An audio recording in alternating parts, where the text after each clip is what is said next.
daar toe werk. Kan julle my hoor? Okay, dis net een. Kan julle my hoor? Ja. Hard en duidelik. Ja. Dankie tog.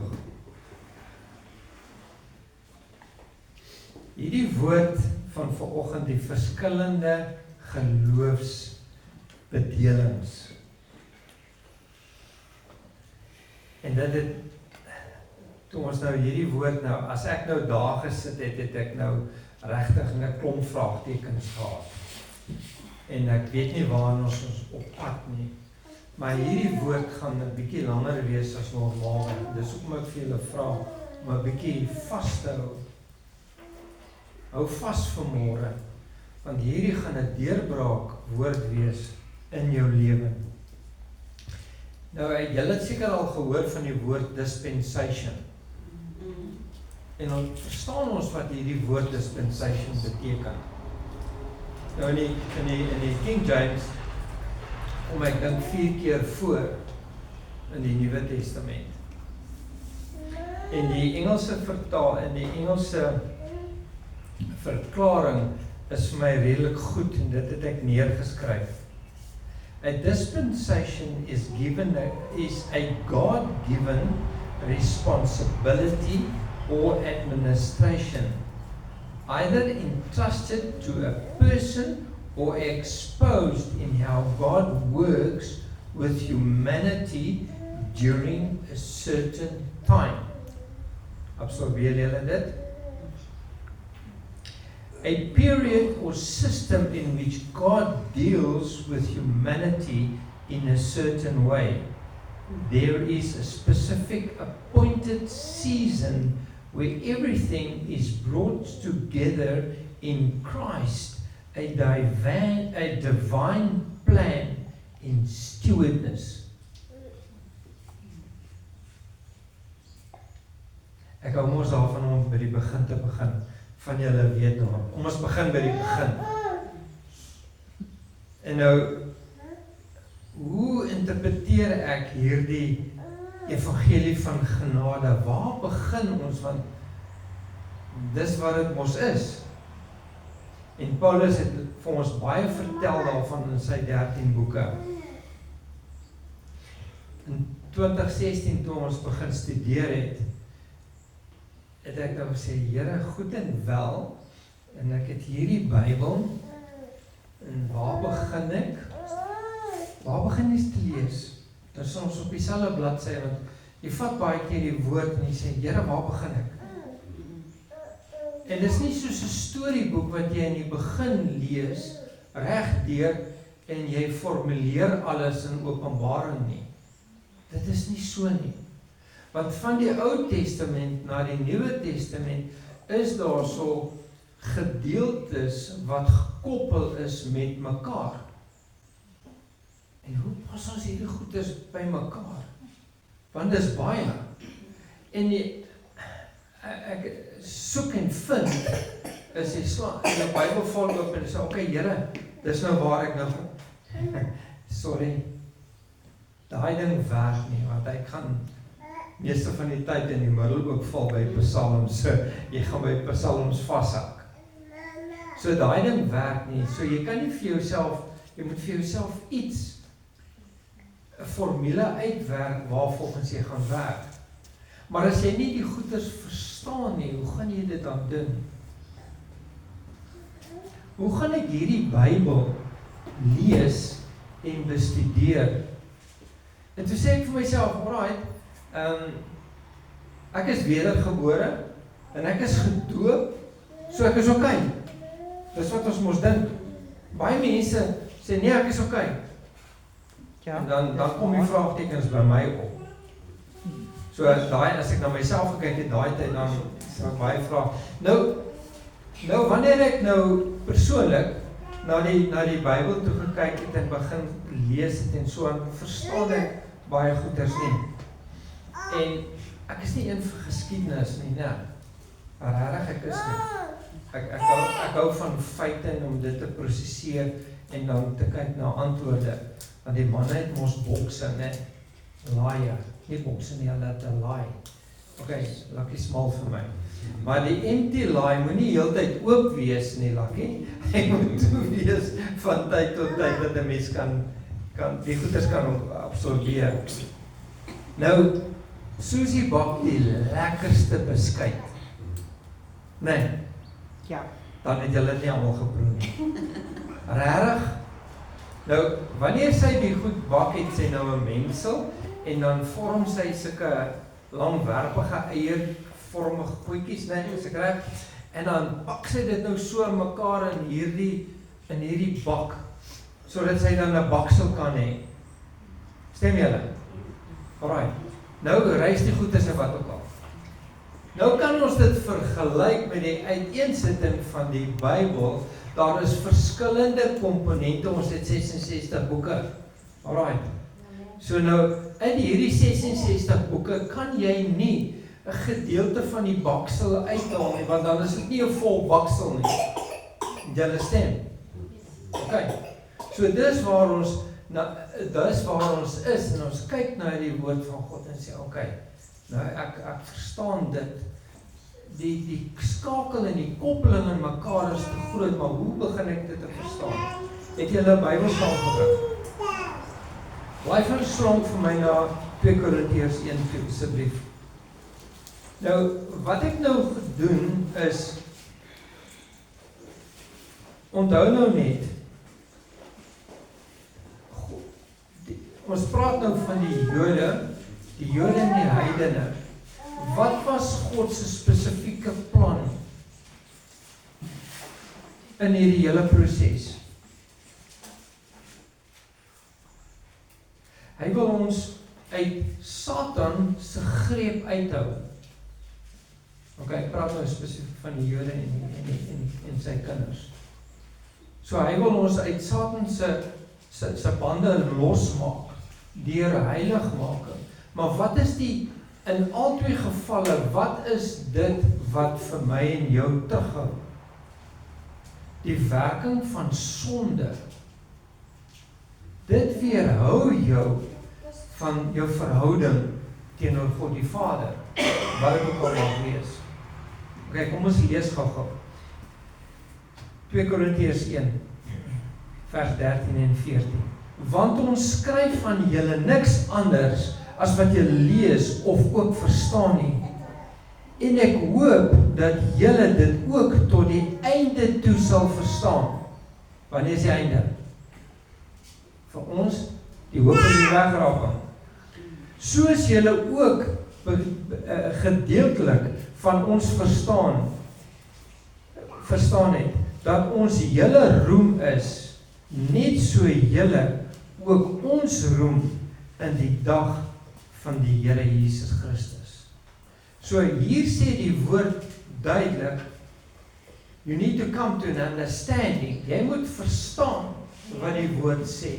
Jy moet verstaan wat jy lees. Nie wat ek vir jou vertel nie. Dit wat jy lees in jou eie tyd, dit moet jy verstaan. Dit is hoekom ek hierdie skrif het. Nou kom ons begin by die eerste bedeling wat ek hier sou het. Dit gaan oor die Ou Testament. Dit gaan oor God se volk. Wie is God se volk? Die Jode. Die Jode. Israel. Alright, dis Israel. Dis sy volk daai. So as ek en jy in konteks verstaan wat hulle glo, dan gaan dit ons help, nee. Alright, ek gaan jy gaan sien waar ons baie keer van hierdie goeders gaan haal en dan wil ons dit toepas. En dan kan ons dit nie toepas nie. Alright, dit daar gesê.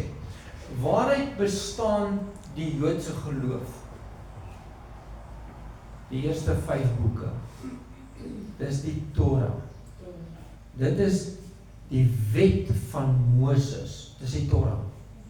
OK. En ons verstaan dit so. Dan is daar die Tanakh. Dit is nou deel van die Hebreëse Bybel. Nou as ons verstaan, die Tanakh is die eerste 24 boeke in die Ou Testament. OK. Dis hulle wetskrif, as ek dit so kan sê. Dis waar hulle leef. OK. Nou is daar verdere verdelings onder die Tanakh. Natuurlik die eerste een is die 5 boeke wat die wet is, die wet van Moses, en dan het hulle wat die profete gesê het. Nou dit is nou byvoorbeeld in Joshua, Rigters, Jesaja, Jeremia en Ezekiel. Dis daai boeke. Dan gaan hulle na die skrifte toe en hulle gebruik Psalms, Spreuke, Job en Daniël. Dis wat hulle gebruik. Maar hierdie is nou basies dieselfde wat ons nou het in die 53 vertaling, behalwe dat hulle konings as een boek sien. Hulle sien Samuel 1 en 2 as een boek. Dan het hulle die geskrifte gevat van die kleiner profete in hulle een boek gemaak. Dis die Torah. So hulle staan vastig daarop. En wat is die grootste ding van die Jode? Wat is die grootste ding? Hulle wag dat Jesus moet kom. En die grootste ding, waarin glo hulle? Hulle glo in die wet, in die orde van God. Okay. Wat het hulle nog? Besnydenis. Hulle het die besnydenis, alright. Wat het hulle nog? Behalwe die besnydenis? Die feeste. Hulle het die feeste. Okay, en hulle goeders. Alright. En dis wat hulle nou het. Okay. Dit is nou die grondlyn. Met ander woorde, as ek persoonlik verstaan dit so. Vir wie is hierdie geskryf? Vir die Jode. Dis vir die Jode geskryf.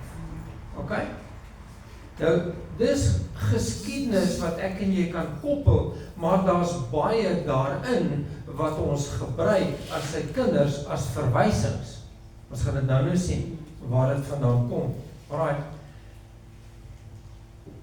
Nou, hulle glo aan die Ou Testament, die Tanakh. Hulle aanvaar nie die Nuwe Testament van Jesus as die Messias nie. Hulle aanvaar dit nie. Okay? Dit moet ons verstaan. Hulle fokus is op werke. Ons moet eintlik werke daarin gesit. Ons het werke daarin gesit. Hulle is gefokus op werke. So, verder is hulle bedeling wetties. Hulle is die gekose volk van God die Vader. Dis God se volk daai. En nou is ek baie stout as ek hierdie ding vra is, ons kan sien dat die Jode was baie ongehoorsaam as ons nou gaan kyk na die Ou Testament. En ons kan nie dit goed praat nie, maar ons kan dit erken en sê, alright, ons erken julle het bietjie van die waaf geval. Julle het 40 jaar gebruik om 11 kilometer te gaan. Ja. Dit is wat dit is, 40 jaar. So dis grotendeels het hulle die wonderwerke ook gesien en hulle het dit nie so ervaar nie, want hulle wou teruggegaan het na die kookpotte in Kanaan. Hulle wou Egypte, sorry. Alright. Nou kom ons die tweede, okay, nou het ons bietjie gepraat oor die Ou Testament daarso. En wat is die Joodse bedeling? Nou gaan ons oor, en ons gaan gesels 'n bietjie oor die evangelie van Jesus. Wat is die evangelie? Dit is die eerste 4 boeke in die Nuwe Testament. Okay? Nou, as ek dit kan opsom, wat beteken die eerste 4 boeke vir jou en my? Dit beteken transformasie. Okay? Nou as jy begin bietjie verder en dieper ingaan in die woord en jy sê, okay, wat hulle gedoen het, as ek net 'n stukkie kan hulle was gered, hulle het vergifnis gekry, maar was hulle werklik vergewe? Want hulle het offers gebring vir hulle. So dit was 'n hele mindset change, 'n verandering vir hulle, vir die Jode. Ek praat nou spesifiek van hulle. Nou op daai stadium was daar Joodse mense en manne wat Jesus geroep het. Alright, en die 12 disippels was Jode gewees. Okay? Hulle was nie Samaritane nie. Vissermanne. Hulle was vissermanne ensovoorts. So okay, dit gaan ek, maar ons moet nou verstaan is Paulus het ook die wet geken. En wie beter kon die Vader gebruik het as Paulus om die volgende een te openbaar. Alright. Daar is 'n nuwe verbond. Jesaja sê dit. En die nuwe verbond behels nie uiterlike verandering deur werke nie, maar innerlike verandering. Okay? So dit is jou hart. Dis 'n verandering in jou hart wat plaasgevind het. Okay? So dis die eerste ding wat toe jy jou lewe vir die Here Jesus gegee het. Hoe het jy gevoel? Opgewonde. Jy was opgewonde. Daar was 'n verandering gewees in jou lewe. So met ander woorde, hierdie verandering is innerlik. Dit is wat ek gebruik. Okay, kom ons, ek het nou 'n bietjie opgebreek en ons gaan verder lees. Julle kan so lank vir my blaai daarna Efesiërs 2 toe. Vanaf vers 13. So die grootste verandering was die koms van Jesus en deur dit is die wet vervul. Ek en jy verstaan dit baie keer nie. Hierdie vervulling van die wet. En Jesus het genade gebring en hy het vir ons verlossing gebring. En wat is die grootste ding? Hy het vir ons die weg na die ewige lewe toe gegee. Amen. Dis wat hy gedoen het. So hierdie transformasieproses van die Joodse dokumente en die Hebreëse skrifte is nou bietjie om 'n ander momentum te neem in hierdie mense se lewens. So dit was nie vir hulle aanvaarbaar nie, want hulle wou eintlik, hulle hou vas aan dit. Okay, ons gaan nou daarby kom. Alright. Johannes 1 vers 7, julle hoef nie daar te blaai nie. Die wet is deur Moses gegee. Die genade en waarheid het deur Jesus Christus gekom. Dis die transformasie wat ons kan sien wat besig is om te gebeur. Is julle by Efesiërs 2? Ja. Ek gaan 'n bietjie daar. Ek hou van Efesiërs want hier is baie goeders wat gebeur. Vers 13 tot 16. Maar nou in Christus Jesus het julle wat vroeër ver was naby gekom deur die bloed van Christus. Want hy is ons vrede. Hy wat albei een gemaak het en die middelmuur van skeiding afgebreek het, deurdat hy sy vlees die vyandskap tot niet gemaak het, naamlik die wet van gebooie wat in insette bestaan, die wette bestaan, sodat hy deur vrede te maak die twee in homself tot een mens kon skep en albei in een liggaam met God kon versoen deur die kruis nadat hy daaraan die vyandskap doodgemaak het. Amen. Wow. Amen. Al. Dis wow. Okay. So, dis die crux van die transformasieproses. Alright.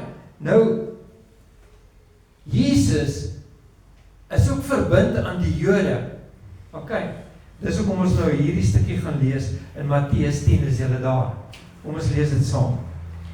Vanaf vers 1 tot 6.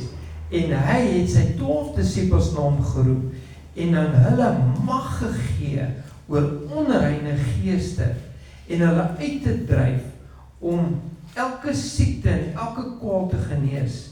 En dit is die name van die 12 apostels en hy noem hulle deur. Simon Petrus, okay, die een wat hom verraai. Jesus, okay, vers 5. Jesus het hierdie 12 uitgestuur en hulle bevel gegee en gesê, moenie gaan op pad na die heidene nie. Wow. Moenie gaan na die heidene nie. Wat het hy gesê? moenie ingaan in 'n stad van die Samaritane nie, maar gaan liewer na die verlore skape van die huis van Israel. Wat beteken dit? Met die Jode. Gaan na die Jesus se koppeling en opdrag aan die disippels was, gaan na die Jode toe. Hulle het die evangelie, hulle het hierdie transformasie nodig. OK. Hierdie goeders is vir my so mooi ingesit. En nou verder in Johannes 14, jy hoef nie daar te blaai nie. Sê Jesus se belofte, voorwaar ek sê vir jou, wie in my glo, die werke wat ek doen, sal hy ook doen, en hy sal groter werke doen as dit, omdat ek na die Vader gaan, en wat julle ook al in my naam mag vra, dit sal ek doen, sodat die Vader in die Seun verheerlik kan word. Wow. Nou kom ons kyk nou gou na opsomming van hierdie transformasieproses. Daar's 'n diep geestelike verandering. Ja. OK? Dis diep. Dis permanent. Van binne na buite gebeur hierdie transformasie. Ons gaan nou ook verder daaroor gesels. Van die reëls na verhouding in Christus. OK? Van offers wat hulle gebring het na die ontvang van die volmaakte offer wat Jesus Christus is. Amen. Amen. Van skuld, want hulle was nie ontslae daarvan nie. Van skuld na vryspraak. Jy is vry in Christus Jesus, sodra jou wedergebore proses deurgegaan het. Jy is vry. Wanneer word dit gebeur? Ek het gesê by die wedergeboorte, word jy vrygemaak. Jy is losgekoop deur die bloed van Jesus. Jy word gedoop.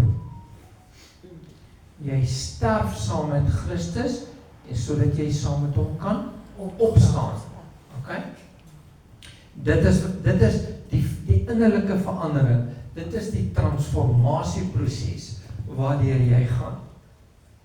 Nou kom ons by die groot houde. Brand hy die vuur. Brand hy die vuur. Brand hy. Brand hy. En die inwoning van die Heilige Gees gaan dit nou 'n bietjie verder uitbrei. Alright, ons gaan na die derde ene toe. Die evangelie van genade. Dis mos wat ons nou baie gelees het, die verborgenhede, wat is verskriklik baie skrif, en ek kan nie dit in 'n kort tydperkie vir julle almal gee nie. So ek is 'n bietjie selektief gewees, so ek het net van dit uitgehaal, as julle net, just bear with me, soos hulle sê. Nou hierdie mysteries wat aan Paulus gewys het. Jy sien, ons kyk baie keer na die genade van die evangelie. So jy kan maar stout wees. Jy kan maar jou ding doen. Daar's genade vir jou. Jy kan dit weer en weer doen. Daar's twak man. Dis nie so nie. Dit bestaan nie. Die evangelie vir genade is totaal en al iets heeltemal anders. Jy het genade gekry wat deur op die kruis gebeur het. Maar die evangelie van genade openbaar 'n baie dieper boodskap vir ons, vir my en vir jou. Die kern van hierdie verborgenhede is Christus in julle, die hoop van heerlikheid. In 1 Kolossense 26, julle hoef nie daar te blaai nie. Kom ek lees vir julle. Naamlik die verborgenheid wat eeue en geslagte lank verborge was. Hoe lank terug?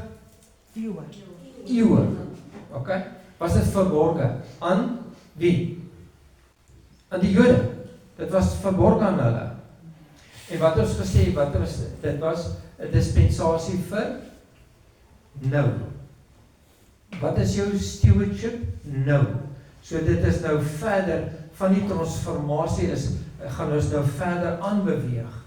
Ons het nou verstaan nou die Joodse, ons het dit nou daar gelaat.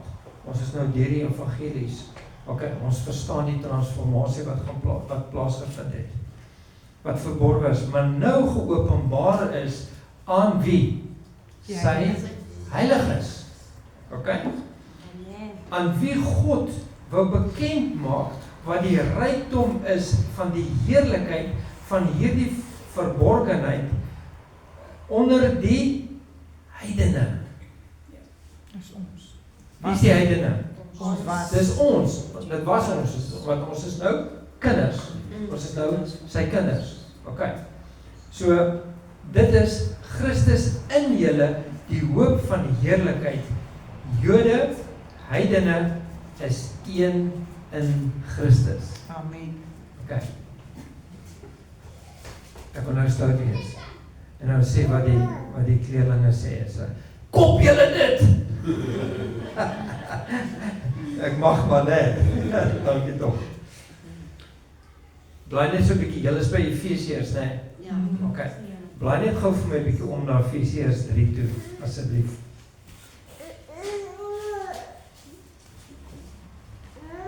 Hoofstuk 3, vers 2 tot 6. Ek moet hierdie skrif deurgaan, want hierdie skrif is 'n openbaring hoe ons die verskillende komponente kan raak sien in hierdie bedeling. Okay. Is julle met my? As julle ten minste gehoor het van die bediening van genade van God wat aan my verleen is, vir wie? Vir julle. Vir ons. Dat hy aan my deur die openbaring bekend gemaak het, die verborgenheid, soos ek tevore kortliks geskryf het, waardeur julle, as julle dit lees, my insig in die verborgenheid van Christus kan verstaan, wat in ander tye aan die mensekinders nie bekend gemaak is nie, soos dit nou aan sy heilige apostels en profete geopenbaar is deur die Gees, naamlik dat die heidene mede-erfgename is van die medelinge, van die mededele van die liggaam en die mededeelgenote aan sy beloftes in Christus deur die evangelie van verlossing deur genade, nie deur die wet nie. Sy onverdienlike guns, sy genade. En Efesiërs 2 vers 8 sê ook verder, want uit genade is julle gered deur die geloof, en dit is nie uit julleself nie, dit is 'n gawe van God, nie uit die werke soos die Jode nie, sodat niemand mag roem nie. Nou gaan ons 'n bietjie verder. Hoe affekteer dit vir ons as die liggaam? In 1 Korintiërs 12 praat hy daarvan van die liggaam, die dele van jou liggaam. Dit is deel. Ek kan nie sonder Lucky werk nie. Ek kan nie sonder die man werk nie, sonder Louise of John of natuurlik die belangrikste van elkeen van ons. En ook nie Leslie nie. So ons het mekaar nodig, want die een is die voet en die ander een die vinger en die ander een die oog. Ons het mekaar nodig. Die een kan nie sonder die ander een funksioneer nie. Jou oor kan nie sonder die oog funksioneer nie.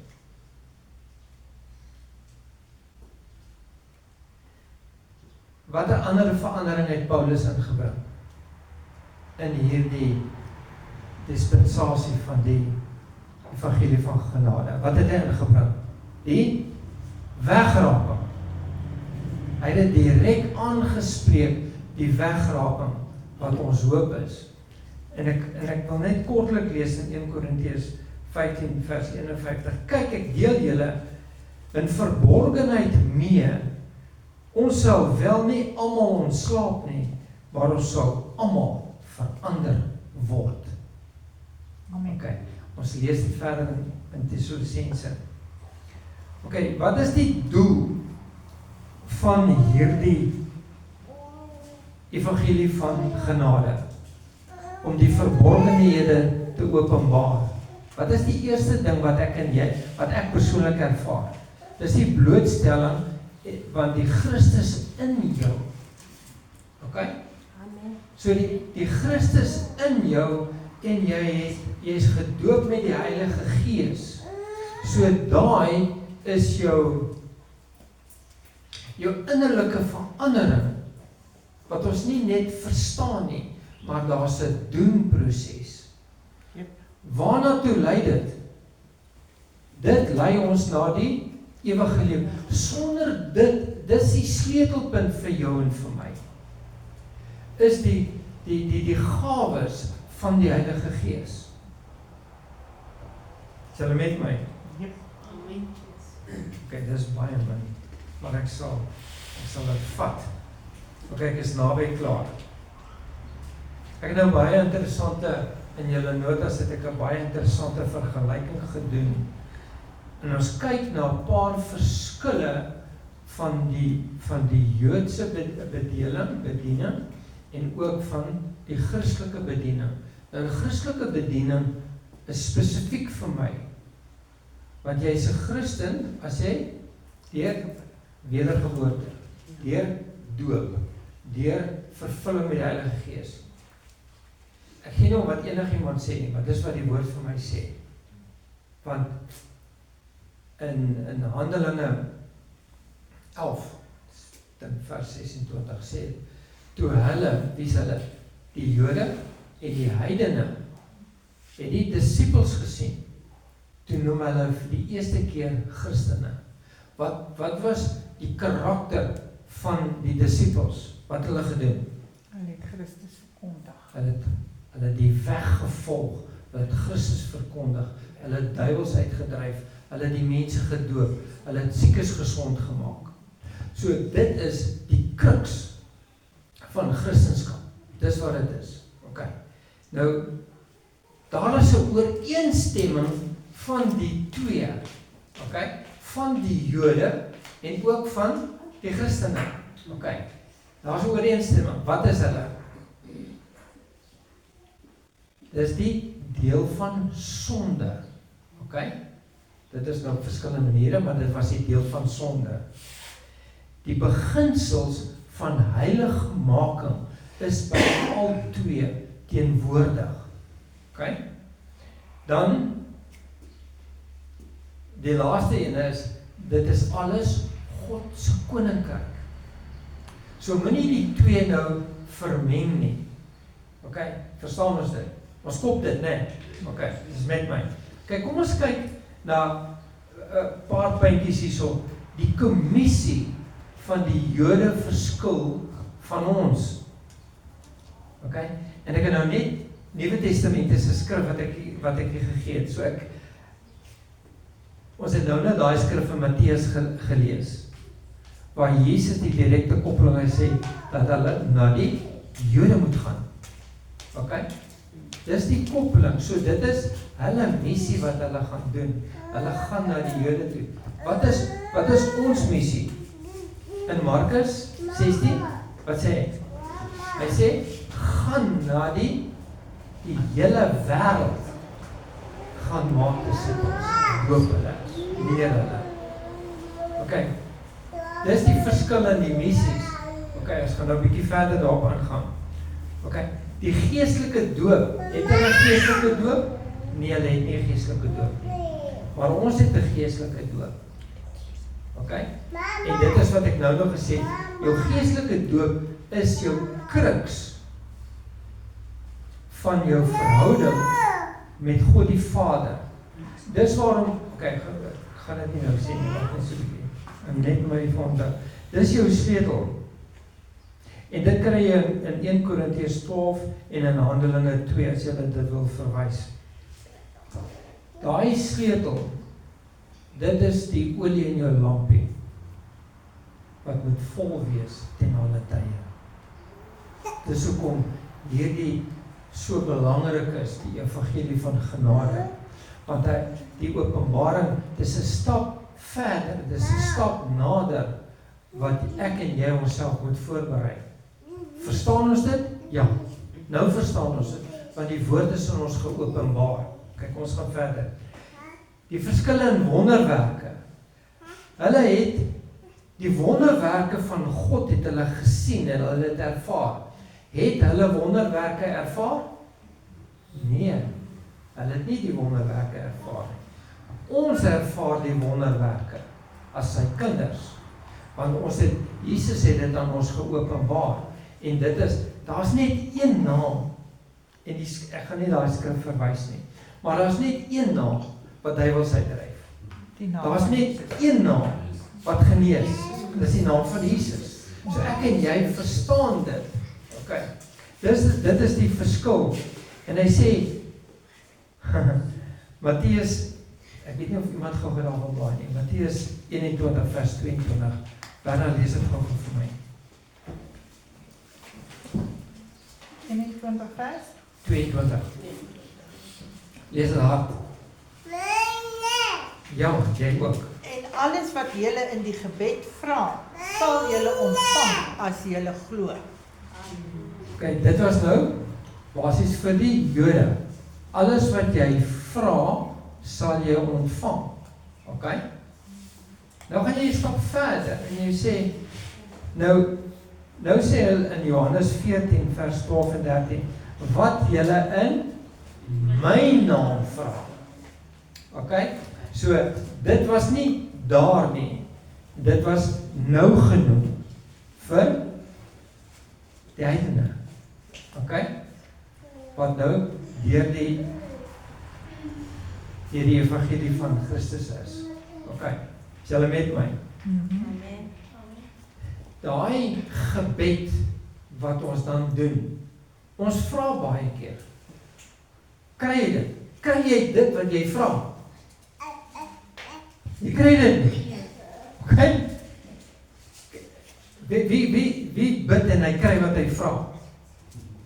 Okay, jy sal vra. Soms nie altyd nie. Okay. So en die woord sê jy bid en jy vra en wat is die laaste ding? Jy kry vrede. Hy sê jy kry dit nie, jy kry sy vrede. Amen. Okay, die gebal. Mooi. So dit is die Vader se wil wanneer jy jouself in submission, as ek daai woord kan gebruik, onderdanig maak aan sy woord. Okay? Dan begin jy hierdie goeders bietjie dieper te sien. Amen. So 'n mens het, ek soek 'n miljoen en ek kry nie 'n miljoen nie. So daar's nie vrede in daai versoek nie. Dis waarom jy dit nie kry nie. Okay. Kom ons beweeg aan. Daar's 'n verskil hier in die hoop. Gaan gou vir my na Handelinge 1 vers 11 toe. En ek wil hê bly so toe en ek wil hê julle moet dit raak sien. Handelinge 1 vers 11. Ek gaan dit vir my hardop lees. Wie lees hard? Daarna wil jy weer vir my lees asseblief. Handelinge 1 vers 11. Ja. Wat sê, Galileese manne, waarom staan julle en kyk na die hemel? Hierdie Jesus wat van julle opgeneem is in die hemel, sal net so kom soos julle hom na die hemel sien wegvaar het. Okay. Stop net gou daar. So, as ek en jy dit moet verstaan, wie is die Galileese manne? Jode. Ook die Jode. So hulle verwagting is op die koms van die Messias. Hulle glo nie in die Messias, hulle glo nie dat hy gekom het nie. Hulle glo nie in die Nuwe Testament nie. Maar hulle het 'n verwagting aan sy koms, want hy kom om hulle te verlos. Okay? Dis hulle verwagting. Wat is my en jou se direkte verwagting? Die wegraping. Dankie. Is die wegraping. So dis my hoop, is in die wegraping. Hulle hoop is aan die tweede koms van Jesus Christus. Maar ons is dan die wegraping wat hier gaan plaasvind. Ek het nou nie 'n pyltjie boontoe nie, maar dit is wat dit is. Alright, daar's 'n verskil in vergifnis en ons het bietjie, ek het 2 skrifte daar. Hulle vergifnis is voorwaardelik. Die vergifnis is onvoorwaardelik. Is jy vergewe van jou sondes? Amen. Okay. En hulle, dankie. Hulle het dit nie daar gehad nie. So dis die volgens die skrif is dit die verskil in hierdie 2. Alright, ek kom nou amper inkom vir die landing. Julle moet net vashou. Nou wil ek vir julle vra. Nou gaan ek hulle 'n bietjie ruk. Kan ek julle ruk? Is julle gordels aan? Moet net nie uitval nie. En as jy uitval, hoop ek jy het 'n valskerm. Wat weerhou ons van die waarheid in sy woord? Hierdie is baie belangrik. Wat weerhou ons van die waarheid in die woord? Ongehoorsaamheid? Of jy nou 'n Jood is, of jy's 'n kind van die Here, ongehoorsaamheid. Hierdie is baie belangrik. En julle verloor die vrees van God. Want sodra jy begin ongehoorsaam is, dan het jy outomaties klaar die vrees vir God verloor. Is so. Anders was jy in gehoorsaamheid. Die afwyking van die waarheid word koud. Die waarheid in die woord. Nou afwyking het ek ook opgesom as die afwatering van die nuwe vertalings. En ek sê dit reguit aan die gehoor. Ek is nie bang daarvoor nie, want dit staan in die skrif. Die afwatering van die nuwe vertalings. Hulle het byvoorbeeld, die eerste een in Deuteronomium, het hulle die verbondsgod uitgeskryf.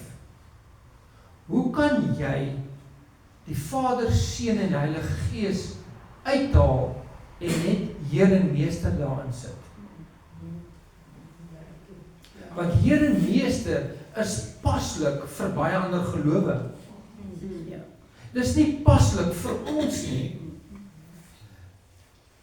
Want Heer en Meester aan die ander kant, as jy sê God die Vader, God die Seun en God die Heilige Gees, is hulle net gekenmerk op een gedeelte van die goddelikheid. En jy kan nie sonder Jesus nie. En die woord in 1 Korintiërs 12 vers 3 sê, as jy nie Jesus het nie, het jy niks. Amen. Het jy niks nie. En die woord sê verder, ek moet probeer nou onthou wat dit is, wat Paulus vir ons sê, as jy onder die wet is, het jy nie Jesus nie. En as jy onder die letter is jy dood. En as jy die letter maak dood. En die letter maak dood. Die wette.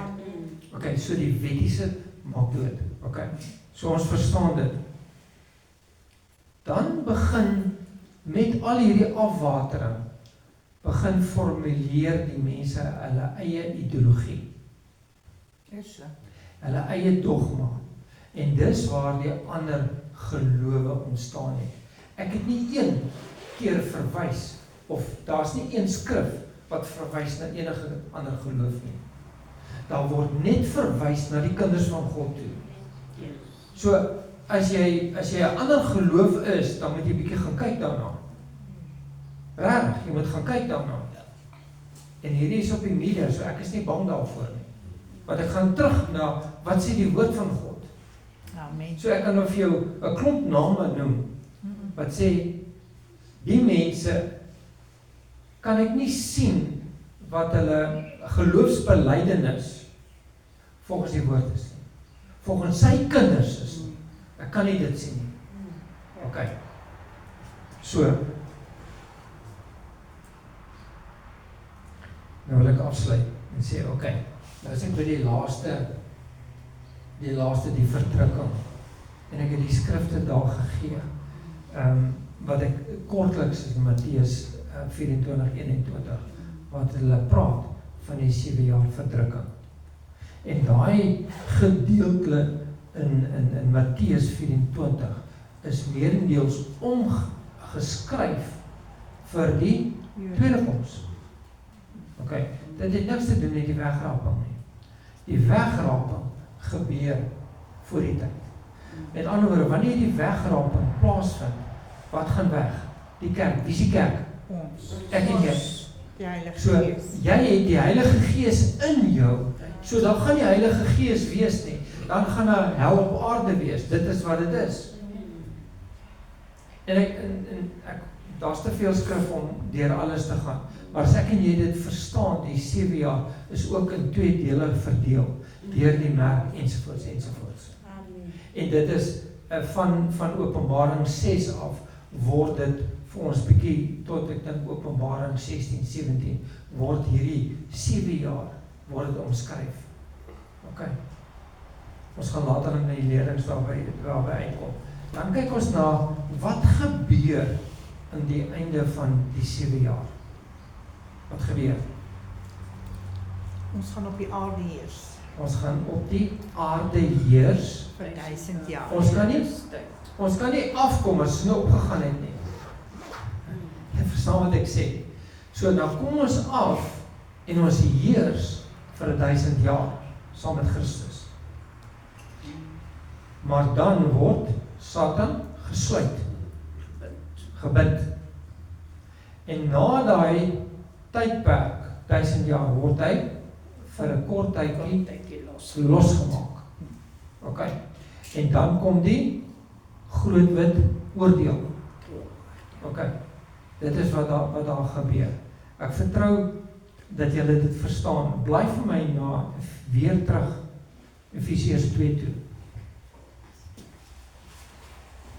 Nou wil ek vir julle vra, en ek gaan daarmee afsluit. Wat is ons uitlike koppeling met die Ou Testament? Ek het vir julle gesê, ek is nie een wat lief is vir geskiedenis nie, maar ek het dit nodig, as 'n verwysing. Wat het ek nog nodig? My Bybel toegemaak in steede van oopgemaak. Raas ek. Ek het nou klaar geraas.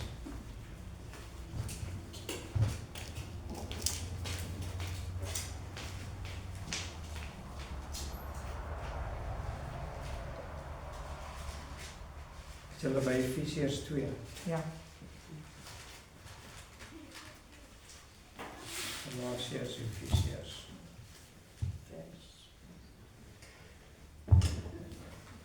Ons het al hier oor die woord bedien. Hierdie is belangrik. Vers 11. Daarom onthou dat julle wat vroeër heidene was, in die vlees was en onbesnedens genoem word deur die sogenaamde besnydenis. Wie was die besnydenis? Jesus. Die Jode. Ok? Wat in die vlees met hande verrig word. Vers 12. Dat julle in die tyd sonder Christus was, vervreemd van die burgerskap van Israel en vreemdelinge ten aansien van die verbonde, van die belofte, sonder hoop en sonder God in die wêreld. Maar nou, in Christus, het julle weer wat vroeër ver was, naby gekom deur die bloed van Christus. Want hy is ons vrede, hy wat albei een gemaak het en die middelmuur van skeiding afgebreek het, deurdat hy in sy vlees die vyandskap tot niet gemaak het, naamlik die wet van die gebooie, wat die insettinge bestaan, sodat hy deur vrede te maak, die twee in homself tot een nuwe mens kon skep. Dit is nou die Jode en die heidene. Okay. En albei in een liggaam met God kon versoen deur die kruis, nadat hy daarom die vyandskap doodgemaak het. En hy het die evangelie van vrede verkondig aan julle wat ver was en aan die wat naby was. Want deur hom het ons albei die toegang deur een gees tot die Vader. Wow. So is julle dan nie meer vreemdelinge en bywoners nie, maar medeburgers van die heiliges en die huisgenote van God, gebou op die fundament van die apostels en die profete. Amen. Terwyl Jesus Christus self die hoeksteen is, in wie die hele gebou goed saamgevoeg verrys tot 'n heilige tempel in die Here. Nou wil ek net sê, dit is jou koppeling aan die Ou Testament, sodat jy die kennis kan kry. En nou wil ek net sê dat die woord sê, jy moet verstaan. Ons het dit mos gelees in 2 Korintiërs. Verstaan ons die woord? Ja, ons verstaan. As jy dit verstaan, en jy is nie 'n doener van die woord nie, beteken hierdie woord niks vir jou nie. Dit beteken regtig niks nie. So jy moet begin toepas wat in die woord is, wat jy verstaan, sodat hierdie woord aan jou geopenbaar kan word, dag na dag. So ons verstaan, as ek kan opsom, ons verstaan die Joodse bediening, die bedeling. Ons verstaan die dispensasie van Jesus, die evangelie van Jesus Christus. Ons verstaan die evangelie van genade, ons verstaan dit. Ons verstaan dat die begeleiding daar was om ons verder te vat as wat net vir die Jode is, want die skrif is vir die heidene ook geskryf, net soos wat die Jode is. Waar kom die 144.000 vandaan? Van die Jode. Okay? Daar gaan 2/3 van die Jode gaan stap. Okay. Met die wederkoms gaan daai 144.000 die koms van die Here Jesus kan sien op die Olyfberg. Dis wat die woord van God vir my en jou vertel. Amen. Dis die tweede koms. Die mense moet dit nie verwar nie.